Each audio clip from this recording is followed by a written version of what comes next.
मध्य प्रदेश कांग्रेस अब प्रदेश स्तरीय संविधान बचाओ रैली का आयोजन कर रही है। इसी कड़ी में आज ग्वालियर में संविधान बचाओ रैली की गई। कांग्रेस नेताओं ने संविधान बचाने के नाम पर केंद्र की मोदी सरकार को जमकर घेरा है। वहीं इस दौरान जब दिग्विजय सिंह का भाषण शुरू हुआ तो सुनने वाले कांग्रेसी ही गायब हो गए, जिसके बाद दिग्विजय सिंह गुस्से में आ गए। वो मंच से कहने लगे, मंच की लड़ाई खत्म करो, अब मैं नीचे बैठूंगा, जब बोलने का वक्त आएगा तब बोलूंगा। कई लोग आ जाते हैं बैठने के लिए, ये गलत है। वहीं बीजेपी कांग्रेस की संविधान बचाओ रैली पर उसे जमकर घेर रही है। भले ही विधानसभा में अभी 3 साल का वक्त बचा हो, लेकिन कांग्रेस अभी से बीजेपी की केंद्र और राज्य सरकार के खिलाफ माहौल बनाने के लिए निकल पड़ी है। वह अब अपने कैंपेन को संविधान बचाओ अभियान का नाम दे रही है, जिसमें प्रदेश स्तर पर रैली, जिला स्तर और ब्लॉक स्तर तक जाने का प्लान है। इसी कड़ी में आज ग्वालियर में रैली आयोजित की गई, जिसमें जीतू पटवारी ने कहा, ज्योतिरादित्य सिंधिया ने विधायकों को दल बदलवाकर एक चुनी हुई सरकार को गिरा दिया। संविधान पढ़ाओ, संविधान में है क्या?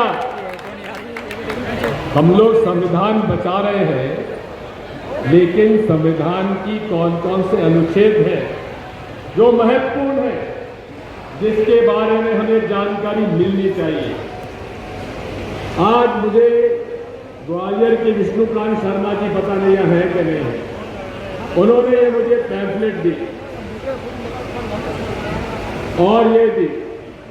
यदि इस प्रकार की पैम्फलेट प्रदेश कांग्रेस कमेटी अगर जन जन तक पहुंचाए, कांग्रेस जन तक पहुंचाए। में घुसने को लेकर सरकार तो बनी थी, चाइना को लाल आंख दिखाने को लेकर। अगर कांग्रेस पार्टी पूरा देश 140 करोड़ लोग मोदी जी को कह रहे हैं कि हमला करो, जिनने भारत माता के मस्तक पे वार किया है उन पर हमला करो, बदला लो, पर आज सरकार बेमनी बनी हुई। कांग्रेस पार्टी हमेशा से इंदिरा जी ने पाकिस्तान को धो किया। हमने हमेशा भारत के मस्तिष्क को ऊपर, सबसे ऊपर दुनिया में रहे, ऐसा कांग्रेस ने प्रयास किया। भारतीय जनता पार्टी ने भाषण दिया, नरेंद्र मोदी ने देश को गुमराह किया, देश के संविधान को तोड़ा और मरोड़ा, भूमि अधिकार अधिनियम राहुल गांधी जी लेके आए, इसको पेश कर दिया। वो किसानों की आम जन की लड़ाई थी, वो लड़ाई इस देश के मर्म की थी।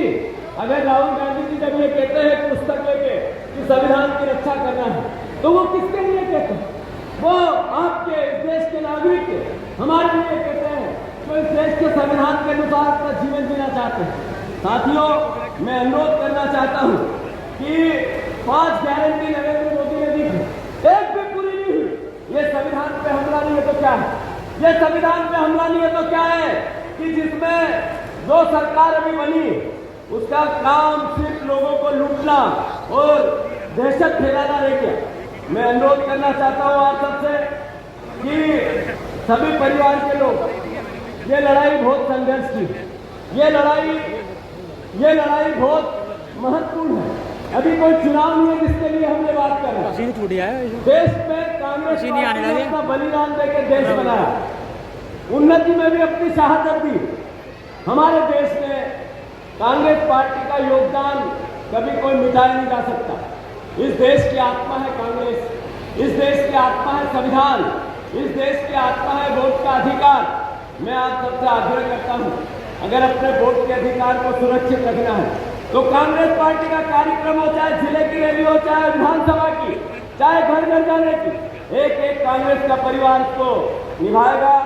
मैं अंत में इतना जरूर कहना चाहता हूं, हाथ ऊंचे करके हम सब परिवार के लोग संविधान तब बता सकते हैं जब हम कांग्रेस को ताकतवर बना सकते हैं, हमारा संगठन मजबूत कर सकते हैं, हम सब मिलकर एकजुट हो सकते हैं, अपने गिले शिकवे भूलकर एक साथ होकर कांग्रेस को मजबूत कर सकते हैं, तब संविधान बचाने का हम संकल्प ले पाएंगे। मैं आप सबका बहुत साधुवाद करता हूं।